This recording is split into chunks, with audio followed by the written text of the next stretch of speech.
Hello everyone, I'm Bill Shorten, the Leader of the Opposition. Today Mark Butler, Tony Burke, Joel Fitzgibbon and I will be debating the Coalition on the issue of their inadequate greenhouse gas emissions reduction target of 26 to 28% from 2005 levels.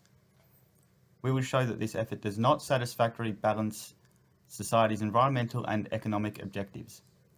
Labor is for all Australians, and we represent the Australian public.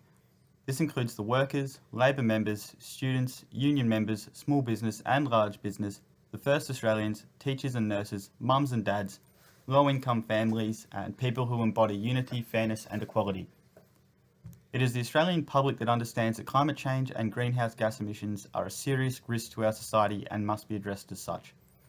We have an ambitious and common sense plan towards a low pollution economy through creating a leading renewable energy economy, promoting cleaner power, building jobs and industry, cutting pollution, capturing carbon and increasing efficiency.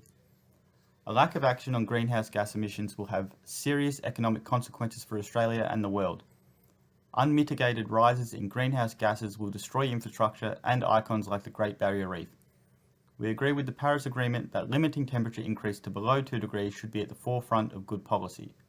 We understand that renewable electricity generation is one of the fastest growing industries in the world and will reduce greenhouse gas emissions and needs to be encouraged.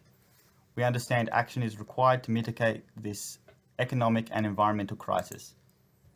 Only a Labor government has the plan to balance Australians' expectations for environmental and economic progress on greenhouse gas emissions. We have the best team to do so. We understand the scientific consensus requires serious action and not more talk. The Australian public demands that we reduce emissions in a cost-friendly manner.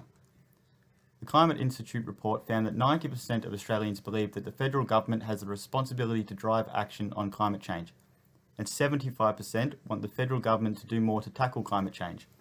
And we are listening. We will have real action on climate change and reducing greenhouse gas emissions.